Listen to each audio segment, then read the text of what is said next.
Welcome everybody to another episode of the EuroShow. Yes, that person that you can hear there is Caleb Ariana. He is TIS's brand manager, and he is, on the panel today. Say hey, Caleb. Hey, Caleb. Hey, Euros. Euros is probably out on the in the stream chat. Anyway, what the other panelist that we have here today is Dr. Spodermain. How you doing, Spot? How did you? Tired and awful. So yeah, everything's great. Usual day, usual story. It's part of being British. Yeah, exactly. He is part of the crew here at TIS, and also does a bit of code-based and development work, especially for the upcoming website as well, aren't you? Don't you do, Spot? Yeah, there's actually a new website in the works that I have no idea how much is known, so I'm not going to go into any detail whatsoever. I do run an alliance as well, that's the thing. Excellent. You haven't signed any NDA, so you can spill and leak whatever you like. Maxwell can still hit me with a stick, though. Yeah, this is very true. Yeah, but it's a very little stick. It's not that scary. Yeah. Anyway, quick look back as to what we did last episode. If you didn't check that, definitely check the VOD out. We checked out Dota 2's new player experience kind of stuff that they were doing, and we were also how it compares to CCP and like their MPE drive that they've been doing and continue to do. We looked at the EU and the fact that they want to make a virtual twin of Earth using 20,000 GPUs coming from somewhere, nobody knows where. And, magic supply. Yeah, magic supply somewhere. And we were going to get onto branding cheaters, but we didn't exactly have the time to do it. So we're going to go, that'll be our first topic today. And it's to do with Outriders. If you haven't heard of Outriders, you probably haven't looked at Twitch at all in the past, over the weekend, because Outriders has basically been everywhere on Twitch. And it's about the developer Square Enix and essentially how they want to permanently brand players publicly when, if they get caught cheating. I think the interesting thing is that this is very much the core of the branding or stigmatizing, right? So segregating the two types of players that have been known to have been caught doing cheating or shenanigans of any kind, and then splitting the player base down the middle, so never the twain shall meet, right? So yeah, exactly. If you are playing and you have a clean account, you will never be paired up with someone that's got a strike. And I think it's interesting because more and more of game development has to do with management of your community and all these crime and punishment topics, really, right? And it's it's very very interesting development because you have these. I think I mentioned this before we went on. You have almost like three layers of crime and punishment and justice universes, right? You have the real world, which would be things like actual RMTing and stuff that is actually criminal in the real world, like also things like threats and stuff like intimidation, that, right? all that jazz. Yeah. All that stuff that you can actually call the popo and say, hello, would you please do something about this? And then they say, you don't have any evidence, call us again when you're actually bleeding. But aside from that, the second one is really the overlap, right? Which is the one that's in this story, where it's about cheating and things like botting, where you are doing things while you're playing that is not allowed, and it's giving you some sort of benefit, right? That's the middle layer, where it's kind of in the game and only relates to the game universe, because if you called the popo and told them that, they're going to laugh at you because they can't really enforce anything like that. But the last one is the one that I think is the most interesting one, which ties into the whole metaverse and alternative reality stuff that we're basically practicing, especially in a game like EVE Online, but also in many other games. And this is the justice that's got to do with the actual gameplay. So things like scams, right, and things like griefing. These things are valid in the universe. They're part of the life in that metaverse, right? So that's not really the same type of actual criminal or unethical behavior. So I know that a lot of people think that it's the same, but it's really not, right? If someone's griefing you, that could be working as intended. Again, this is back to what made Eve special back in 2003, many summers ago, that they were one of the first games to really come out and say, well, this is allowed. This is a feature in the game. Yeah, there's a lot of games out there that, you know, like griefing and sort of like just generally, I wouldn't say subverting or like trying to get around sort of, things that are not allowed via the ULA. It's more along the lines of seeing where the ULA starts and stops, and basically kind of going, griefing and griefing is allowed technically in the game as such, and being confident enough to go and do it without, and knowing that the developers are not going to just basically jump down your throat because of it. Well, also just because a player or a few players like complain about it. Also because if it's a universe, right, stuff like this, actual in-game criminality, so to speak, is a feature, right? If you think about it, something like scams. In Gita Local, we have the traditional 3-cup Monty, right?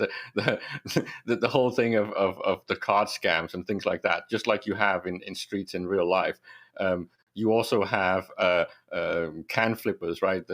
Basically it's like pocket thievery, right? Where it's all criminal totally stuff, but it's all part of the game. Also, the bigger scams like actual Ponzi scams or corp theft and stuff like that, and it is a massive part of the ecosystem and the game universe that is Eve, and it creates the most amazing fun stories, they're a little bit sad, but they're still interesting. You get experiences in the game that is similar to what you could get in real life. Well, it's one of these things where, like, if you curtail players' activities so much that they can only be good citizens to everybody, then everybody is the good guy, and then you don't have the ability to be the bad guy in order to create sort of like a narrative ebb and flow, right? You end up not having a situation where someone can role play as the bad guy. You said be the bad guy. Or be the bad boy, or role play as the bad guy. Be the bad guy. Yes. Good point. Isn't one of the sort of the unique things about this cheater branding in particular, because it's been done before. I can't remember the name of any of them because I'm dumb. But there's a few cases before where they've like marked cheaters and therefore only cheaters can play with other cheaters, keeping them away from the general players and not banning them outright. But the sort of interesting modern twist on this one is the fact that it, at least from my understanding of the article, is it overlays people's screens. Because there is a bit of a trend for people, YouTubers, Twitch streamers, to actually cheat because they want to get the most dankest 50 kill montage, and the easiest way to get that is to cheat. And now they can't, because every time someone watches one of their YouTube videos, it says gigantic text, "Mr. Elite Hacksman is a cheater." Big scarlet letter, right? It's great. It's the scarlet letter. You literally get branded with this. I think it's amazing. It's funny that in Eve, when we ended up having sort of role played kind of player bounties, that newcomers, new players to Eve Online hated it. They literally thought they were being marked out and as one, like, literal wanted criminals, or they probably had the same kind of reaction that that Spot you're sort of talking about. When you get branded as a cheater, they get branded as somebody wanted, and they kind of feel like they're being ostracized, probably even thinking that they're being ostracized by the developers in some way, shape or form. Even to the very last day that the bounty mechanic, because it is sort of removed, isn't it, at the moment? And until the very last day that existed, if you sent a bounty to someone that never had one before, they always freaked out. Like, what have I done wrong? What do I do? Is everyone going to kill me? It's harsh, but it's one of those things that doesn't really matter in some ways.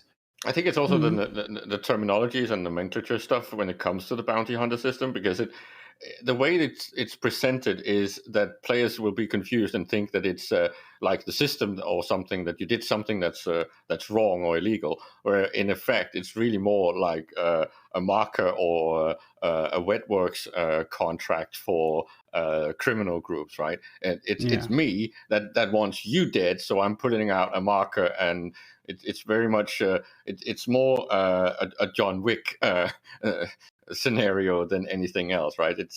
It's players doing this, and this should have been shown in the whole terminology better. It's the same with the fact that war decks are really also in a similar situation, right, where it doesn't show that what you're really doing is you're bribing Concord to not police you, right? Yeah, exactly. That's what it's about. You're not paying to be at war. You're paying to be ignored by the legal justice system in the game. Yeah, you're basically giving the cops sort of like a bribe to just look the other direction, look the other way. Yep.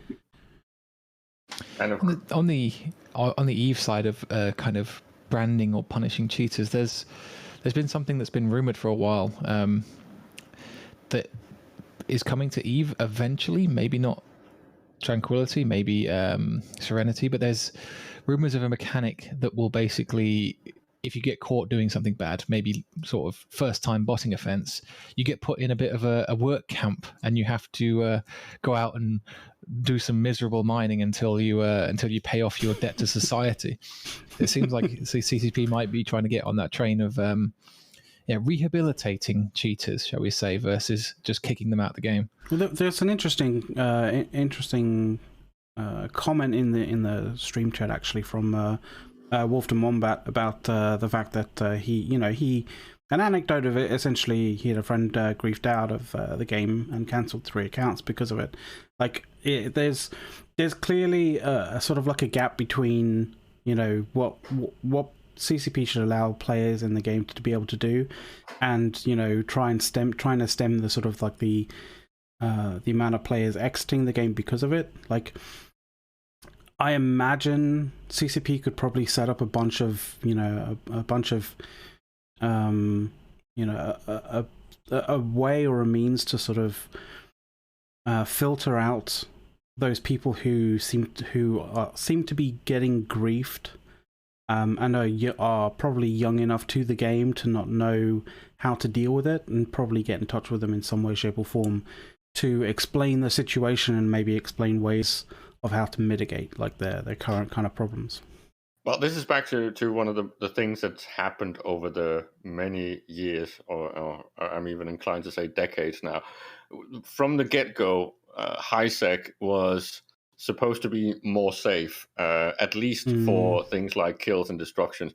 Maybe not for scams, because that's a social engineering thing. It's not me shooting you with a gun, right? So you are basically agreeing to being cheated, and I would almost say that should be allowed, because that's like in reality. But when it comes to justice and security, I think we failed our player base a little bit, because I think we are such a niche game because we have such a hostile environment for new players. And of course, this is again just an anecdote, and then you can start talking about the whole CCP ghost argument that people that get killed stay in the game. I just still don't buy it. We need to look at this thing again, because I'm not saying that the game should be completely safe. I'm just saying that you need to have the ability to not be bothered by this type of aggression. It's supposed to be consensual PvP in some way, but not like in other games, because EVE needs to have that blanket non-consensual PvP where it's not really up to you. I can actually do something that allows me to aggress against you, and you have to then counter. It's the last part that's missing, right? The counter. There's really no way of countering grief and aggression in Eve these days.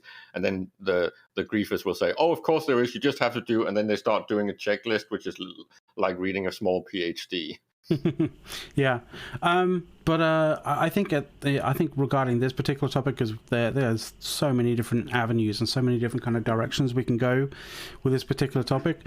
I mean, we'll dive back into it probably on a later episode. But if you guys want to have a chat with us about this particular topic later on after the show, like, definitely come and check us out on our Discord server after the show.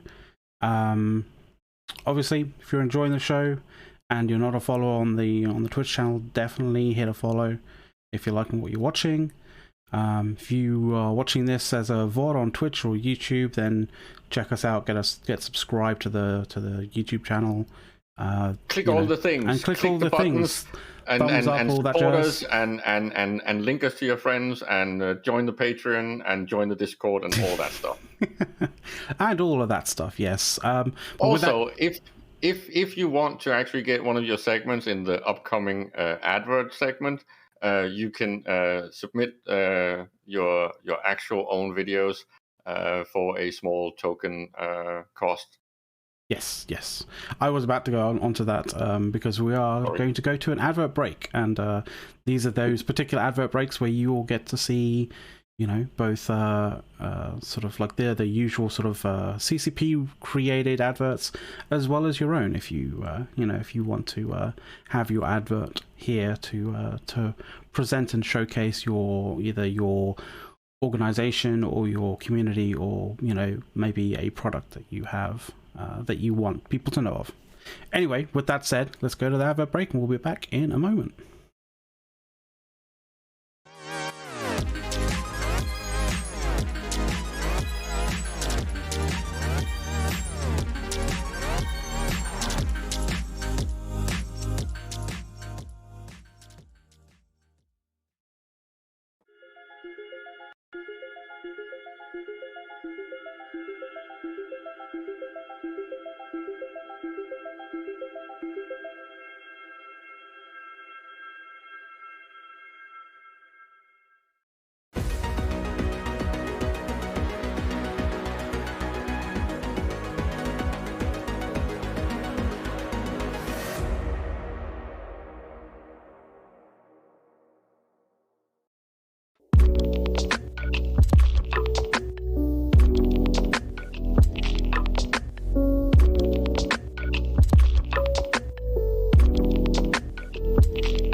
Welcome back, everybody. Just click a few buttons here just to make sure that everything's all completely fine and all well. Yeah, there we go. Welcome back to the show. We are going to be talking about Eve creatives. Not actually talking about us in any way, shape, or form, but like other creatives, obviously, as well as the interesting sort of music parodies that not that CCP creates, but that the community around EVE Online creates. Hey, let's not throw CCP under the bus. CCP creates very good songs as well. Yeah, I was going to say, they're not parodies as such, they're actual original works, but Permaband does make some really, really good stuff. It's an old story, right? We've had these since the early days of EVE Online. Yes. It was also a very hot topic and thing that all the other games did as well. Especially World of Warcraft started doing some amazing player created songs and small music videos. Of course, it's a bit easier when you have an avatar based game, so we had to be a little bit more creative in EVE Online. But the lyrics for the songs are just amazing, and we have so much content. We were talking about actually doing a stream at some point where we can actually start presenting all of them, but I don't know if we can actually collect all of them because there's so many. There are so many, and the reason why this comes up to this week specifically is there was an article in Kotaku. In actual fact, EVE Online's latest front is a battle of the bands. How about because that? it's been almost war based right now. There's like back and forth between the two groups. Like we get these rather frequent Imperium created songs. Of course, they have a bit of a longer history of doing this, all the way back to the other war, where they also did a lot of songs. And now the attackers, Pappy, has also picked it up. They started out a little bit stumbling with the sea shanty thing, but they do have they have some good stuff now. They're getting there. They're definitely there. Like, cringe. Everybody's doesn't start off running straight away. Like, you got to work up to it, kind of thing. So they've worked up to it, and it's good. And Goons is great. Yeah, let's be fair. That was a good song. That's and if you haven't read the article, that Goons is actually a parody on Motley Crue's Girls, by the way. So yeah, can you imagine what the changed lyrics on that particular song is going to be like?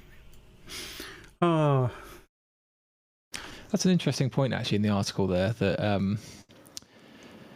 let's just say some of the fan-made songs for all kinds of things have been a little bit in the terms of quality of vocals, but we've got things like Fiverr. You can actually write your own song and then hand over $15 to a professional singer, and they'll sing your song, and you've got this probably some poor confused singer somewhere singing about bees and spaceships, and they have no idea what's going on, but they're doing it for a paycheck. I'm just going to say that Fiverr has been used by many groups so far in EVE, like for the past few years. Like basically since the nerds who play EVE Online have realized, we don't need to be creative. We could just pay somebody to be creative for us. Do it for us. Who it's Pappy that kept paying that crazy Fiverr guy that it's this black guy, and he does these amazing videos. Oh, I'm pretty sure it's a Fiverr thing, and they're so funny. And is that Bass Tyrone? Yeah, Tyrone. Yeah, he's fucking legend. And it just fits so well with the EVE community, and that's just back to the whole thing of all the types of propaganda that comes out from EVE Online when we have these drama things and wars. It's just, well, most people that have actually followed the Imperium side knows that our own Brisk Rubal actually created his own character that he is now portraying, Fountain Frank, that completely spins the most horrendous lies about what's actually going on in the war, and even has his own little pet monkey. The comedy is gold, and historically, EVE has always been like that. It's the light side and the sweet side of our tribalism that we are also really good at making fun of each other and of ourselves. Yeah, I think the one thing which I do remember, I'm pretty certain that was done via Fiverr, was the introduction to the meta show, the new introduction to the meta show. Obviously, when you watch it, you go, "Holy crap! They couldn't have afforded to get actually get Morgan Freeman to do the to do the introduction for them." No, it was a voice actor from Fiverr, but a pretty damn good one. I might add. Really good one. It sounds exactly like him, like spot on. But but the other thing is, like, we can do sort of cheats / hacks to get around not being creative, or not being a creative in the sort of Eve parody and sort of like a sort of like creative Eve world sort of thing. But there are plenty of people who play Eve who are exceptionally creative and exceptionally talented. And if you're not, there's always hacks, right? I don't know if you want to plug that amazing tool that you've been using, Spot, to make your little video thing, because I was quite impressed of how high quality that you can actually get for very little experience with these things. I would plug it if I could remember the name of it off the top of my head. So you can get really good video templates these days, like entirely online interface. I am about as creative as it's that flaw. Something terribly uncreative. So that's how creative I am. I can't come up with a metaphor. I was able to produce that's a great metaphor. Decent core pad. A half decent core pad, that's got all swishy effects and a flippy logo and all that is at the end of the day is 5 clips of me and some guys. We just hustled everybody into a Discord and said, look, go out and fly spaceships and let's record it real quick. And it took us about 2 hours and we've got a nice core pad out of it. Just found a decent logo, and there you are. Like, just found a logo. Rick Javix there. Rick Javix is a legend at making logos, especially when it comes to Eve. He's like a literal wizard. He took my really stupid idea and made it actually look all right. Yeah, fantastic. And he's been at it for, I think more than a decade now. He's like one of the original creators way back. There's a lot of logo creators that are actually really, really decent. Like, the Tranquility, is it not the Tranquility Trade Towers, but the previous one the high sec or high sec and low sec kind of keep stars were a part of. I can't remember what the organization inside of Eve was, but they had their logo was actually really, really awesome, and that was basically generated by an Eve player. Who does various different logos actually, and also did I think Signal Cartel's logo as well, or Eve Scout. I do think we need to do a small shout out to Sindel Pellion for her songs. Creatively I had some queued up. Right, there's one which is just fantastic, which is a Dumb Ways to Die parody. That's amazing, and that is genuinely amazing as well. And there's two really that funny. There's two that we have to kind of plug. There's one from the Imperium that actually does the Taylor Swift song, and then Sindel actually did a Taylor Swift song as well. As far as I remember. There's a Fighters Maybe one, which is really Taylor good. Swift songs. I can't remember whether this was a Taylor Swift. No, this is a Carly Rae Jepsen. Sorry, but Call Me Maybe was a really good one as well. I think Sindel did the Blank Spaces, right? Yeah. And I think Imperium did the Shake It Off. Yeah. Who did the How to Stay Aligned? Because that's my favorite by far. How to Stay Aligned was Cyril, and he also did Hurricanes as well, which is a really those good one. Those two are my favorites, I think. Hurricanes is my favorite because it's difficult to make rapping in a music video about EVE Online sound decent and not sound really cringy, and he does it really, really well in this video. I think my personal favorite, because it was such a politically oriented one, was actually The Judge. The Judge. Oh, okay. Simply because it all tied into that story, which means that when you're listening to this rendition, it's just you have to then go and dig up the actual story behind it. So I think that's why that one is my favorite. Of course, musically, maybe not. It's not in everyone's taste, and there's a lot of really, really good ones that are actually. I mean, Little Bees is always a fan favorite, regardless of whether you actually like or hate Goonswarm. To be honest, there's Server Downtime Rhapsody, which is basically a parody of Bohemian Rhapsody, obviously, which is also fantastic, especially when you look at what the lyrics are all about. But in terms of like creatives, like, I mean, do you guys know, aside from the couple of references that you gave at the start, Caleb, like any other sort of references for other groups, other games that have other groups that are really creative? Like, I know one. Well, I don't think to this extent. And again, this is one of the benefits of EVE Online, the fact that it's actually a little bit different than any other game out We there. have strong rivalries that really sort of, that really fuel this sort of stuff. Yeah, the historicity and the rivalries, right? The tribalism in EVE is a lot more meaningful and deeper, and also to some extent more aggressive. And well, I don't like to call it toxic, but it does reach a very level at points, right? But this side, the propaganda, the fun of actually promoting your organization in positive ways, like similar to when you in sports do body paint and stuff like that. This is the positive side of that tribalism, right? What's his name? The guy that does the comic books, the with the dinos. They're like the cutest thing ever. Oh, yeah. Cymek something. Yeah. They are so good. They are really good. Like like as you say, when you're challenging each other, not just in sort of your views and opinions on this person or that group or this, that, and the other, but like challenging each other from a creative aspect. I think that's really like it's I kind of feel like it's only ever positive. Yeah, and it's just so much next level, because the qualities of the people that engage in this is just the skill sets are so high, right? They are really, well, if they're not professional in real life, they're bloody hell close to it, right?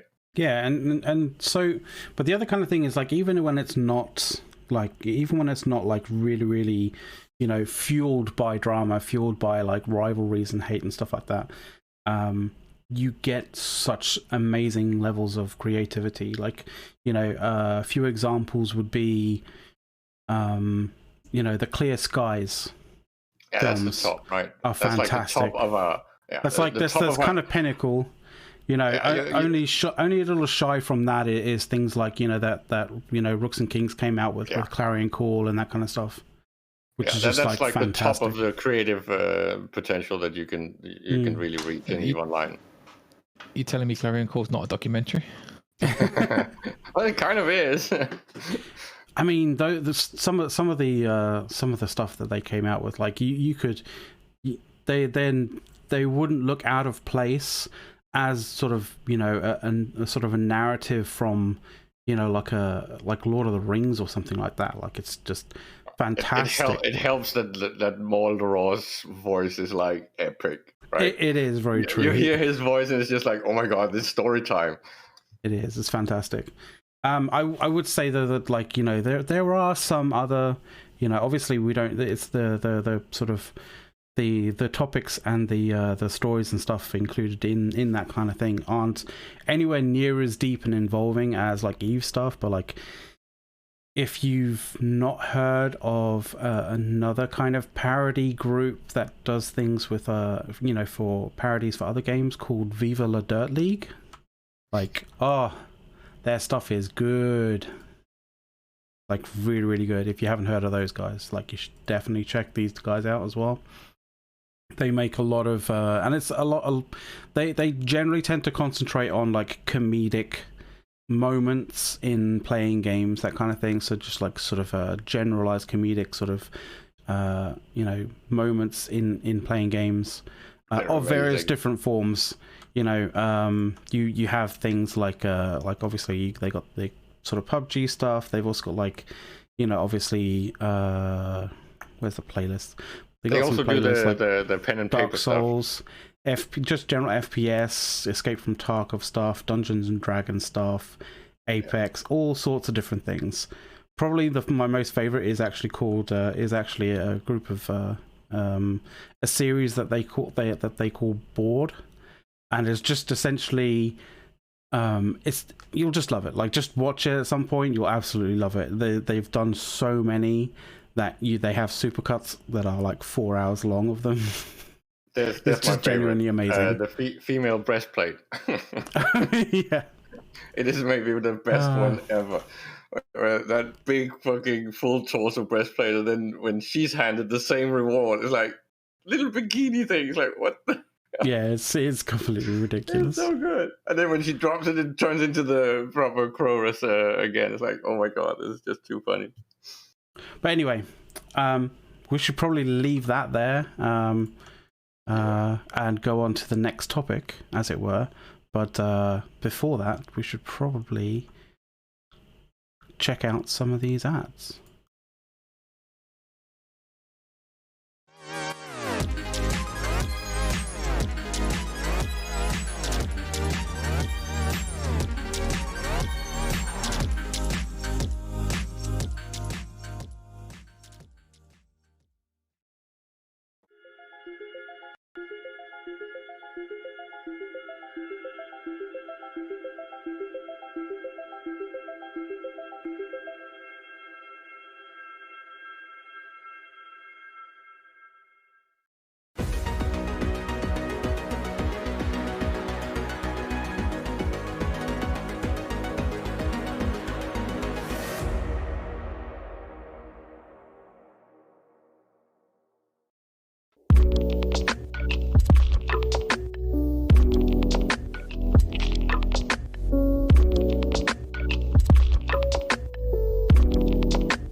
Yes, kind of does work.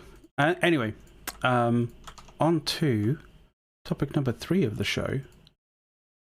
There was something that caught my eye on my YouTube recommended that initially I don't think many people have seen, because I don't think it really popped up on a lot of people's radars as such. And it was something that most people's algorithm is not as deep and smart as yours, Mac. Well, I watch a bunch of things, but it was recommended to me because I watched the Hilmar kind of London Games Festival thing. So it was like, oh, you might like other Would London you like Games some more? Festivals. Yeah, London Game Festival stuff. Well, and just to frame this, this is back to we've pretty much covered this on GIS quite a lot, but our own Elise Randolph was sniped by CCP and is no longer a TIS member, but is now an actual CCP employee. And Elise and CCP Swift and CCP Aurora was on this panel that Mac discovered. Yes, and it's a panel entitled "Cultivating Your Fan Base," which I thought was quite apt that Elise, aka CCP Swift, was on it. Yeah, I think the thing is that the title of this is basically the question of: are we then potatoes or are we mushrooms? But you're going to have to explain that. Well, it's just whether we are being cultivated and nurtured in a nice way, or if we're being put in complete darkness and fed manure. Ah, right. Okay, fair enough. Yeah, that's a good point. Well, they did cover a lot of different topics and issues regarding cultivating your fan base. Let's quickly pull up kind of all of the various different things that they covered. I think the panelists that were not CCP was a little bit. Well, they were very nice, but they were maybe also a little bit surprised at how different it is to work with a fan base like EVE Online. And I think Swift and Aurora was really, really good at clarifying some of these differences and explaining why the way that CCP deals with their fan base is slightly different than most other games. Of course, you can see parallels to some of these things, but the majority of things that CCP does with the player base is very unique. And of course, again, very ironically, they are both actual snipes from the player base, right? They are directly hired from the player base, both of them. Yeah, exactly. I'm just gonna quickly have a look. I think so. The other people who were on the show was I think Robin Gray is the guy on the top left-hand side. There is obviously CCP Aurora. There's on the top right. There's our good old Swifty boy down the bottom right. Center I think is I think he's actually called Carol Severin. He's lead analyst at MIDA Research. His focus is very much the business side of this, and how gaming and communities, and how you, well, especially things like I think how you monetize and how you move it into the future. And he was very much singing my song on this thing when he was saying that in already and in the future, a lot of the money that you're going to be making as a game developer is going to come from secondary and external stuff. It's not going to be on the product itself. It's going to be on things like merchandise. It's going to be on things like events. It's going to be on all this added value, because you're creating an actual fandom that is more similar to, say, Star Trek and Star Wars than any other traditional game. This is the irony that a lot of games are successful when they're adapted from movies, but there's pretty much been hardly any that goes the other way, because it's about the quality of the universe and the brand that you're creating, and not a lot of games have had success with this. There's a few exceptions, of course. There's the Final Fantasy titles from Square Enix, and then there's, of course, the Warcraft movie that I think are examples of this actually being a success. But pretty much all the other ones have failed because they do not have enough fandom yet, or fan base yet. But these two do, and I would almost say EVE Online could have a similar thing, because it's in the sci-fi genre, and it's actually a really, really good IP. It is definitely comparative to Star Wars and Star Trek when we're talking about the quality and the depth of the universe. Yeah, and the other guy is a guy called Benjamin Dennis. He's apparently a business. He's part of the business development at Eden Gap as well. I think he is the one in the center, top center as such. But the topics as such that they got into, like, it's everything from, obviously it's we're relating to cultivating of your fan base sort of thing. So it's everything from things like approaching a fan base from a company standpoint, how you integrate with them, like how far do you integrate with them, that kind of thing. Good fans, bad fans, how do you deal with bad fans, how far do bad fans go, dealing with toxicity, whether somebody who is negative but passionate, whether that's still a good thing versus somebody who's completely apathetic about your product, kind of thing.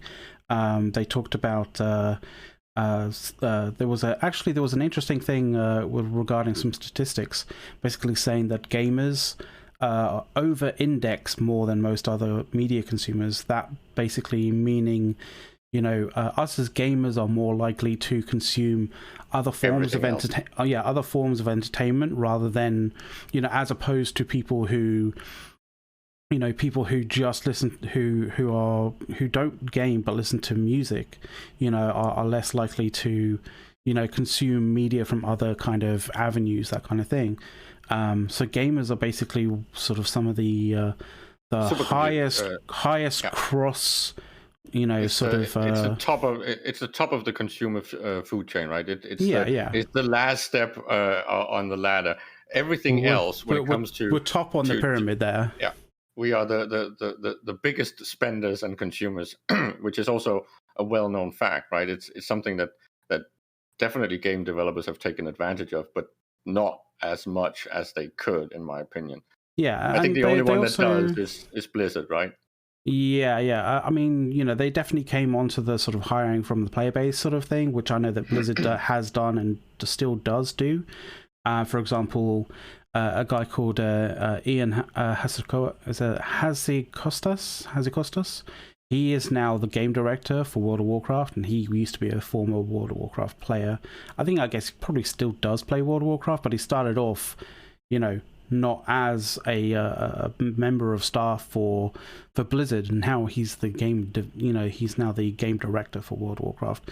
There's other kind of there's other examples of these sorts of things going on in sort of the game industry as such. Like another one that I know personally, well, not personally, I don't know him personally, sort of thing, but I know that due to playing and being involved in the game as well, is a guy called Rel, who was a YouTuber and did various different guides and stuff like that regarding PlanetSide 2. He ended up joining the developer of PlanetSide 2, Daybreak, and is still a major part of the development of PlanetSide 2 still.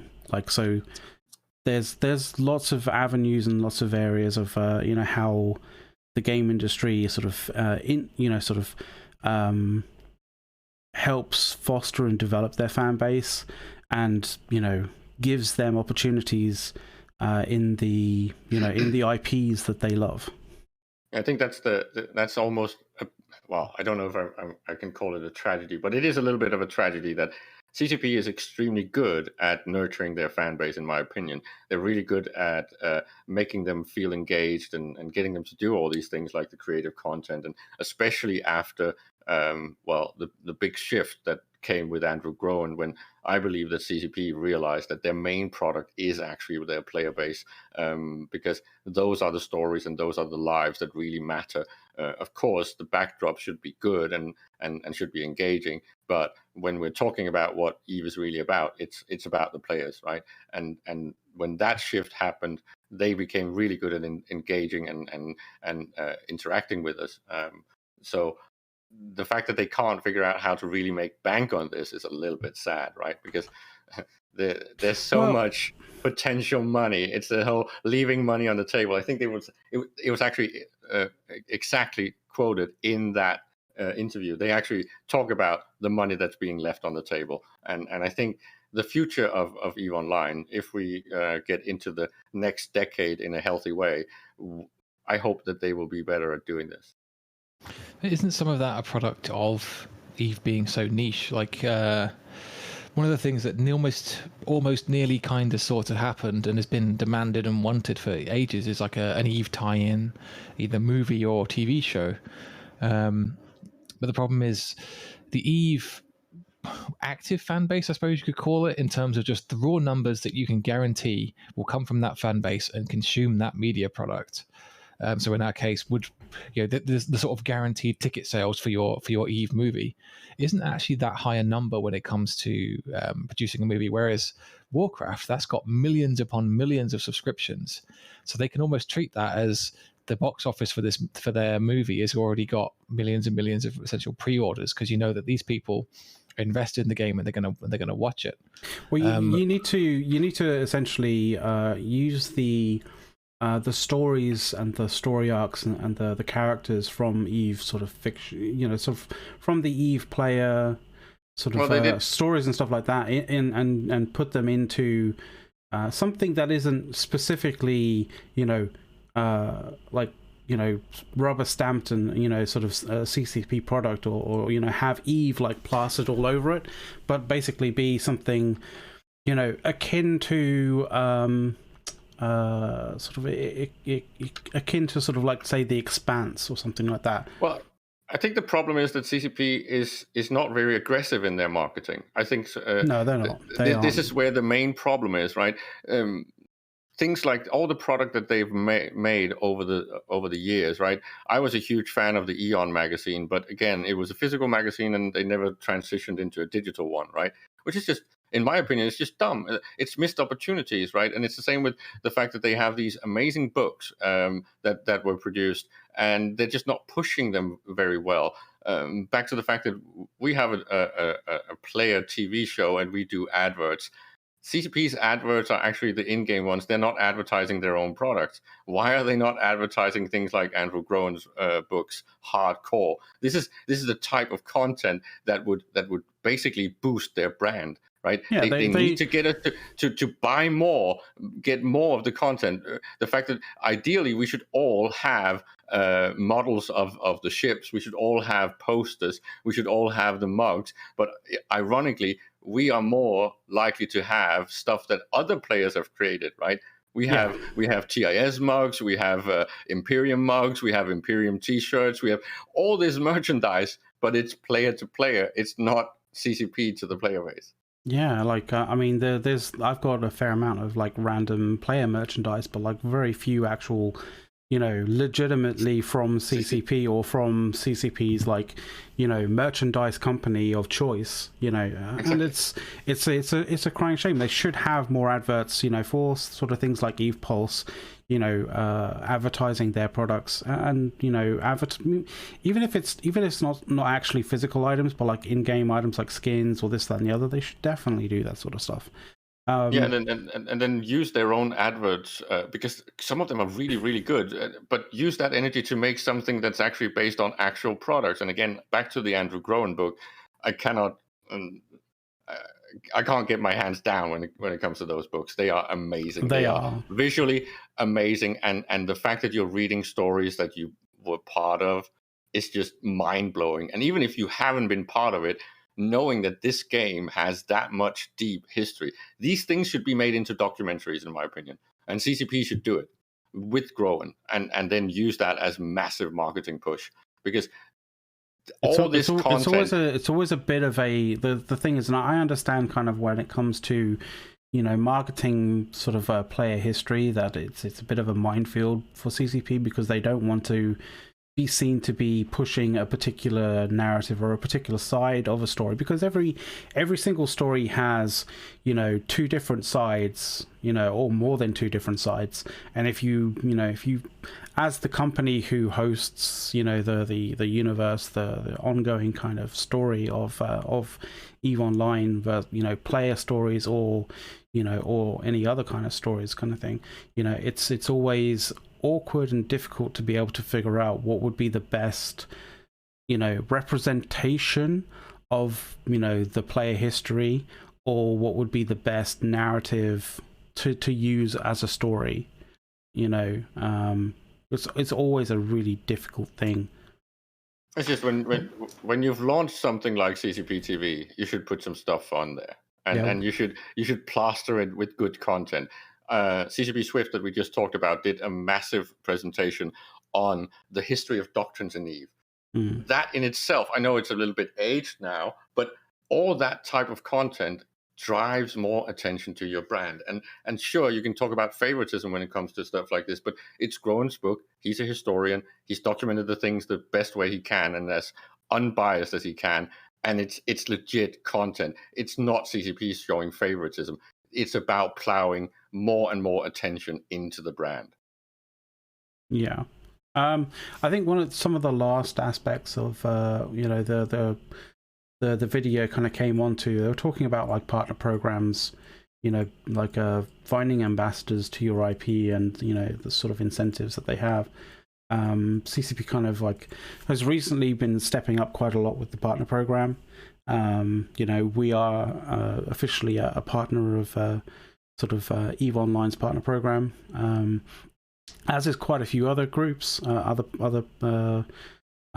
sort of content creators. And you can see all of them on the website now, which is really nice. Which is really, really cool. With that, we get some degree of kickback from CCP, for producing content, and that doesn't actually affect anything that we do. Just so you guys know, like we're still as critical as we would be if they weren't giving us anything. But we get the ability to sort of say, to thank the people that help us create the content by giving them a few things. The only other thing, actually, which was quite interesting, is they got to the topic of esports.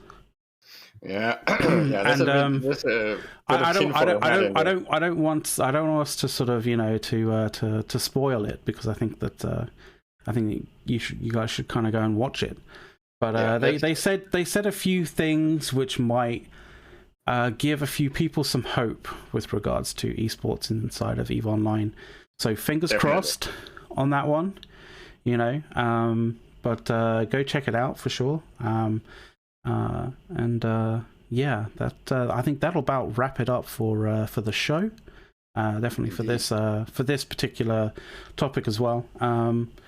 If you liked what you were listening to, if you liked the discussion going on, check us out. Check out the other kind of shows on our YouTube, that kind of thing. If you're watching this on YouTube, definitely like us. Tell us what you like, what you like, what you didn't like. Give us your comments and that kind of thing in the comment section on YouTube if you're watching this as a VOD. Definitely check the channel out, like follow the channel on Twitch, that kind of thing. The other thing, obviously Maral has his usual Newsday show later on for the US time zone, so definitely check that out. And can I just suggest for a raid, because we have covered EVE Creatives today? Oh yeah. I think we should raid Mind One, who is an actual DJ that entertains the player base. This is specifically the Imperium, but the fact that a professional DJ is doing this and bringing that type of professionalism to Twitch, I think is amazing. So I think we should send everyone over to him and have a little bit of fun and say hello from us. Oh yeah, for sure, dude, for sure. Yeah, so with that, we're going to leave you and we'll go raid Mind One. But for now and for today, that'll be us for this current episode of the EuroShow. Take care, guys.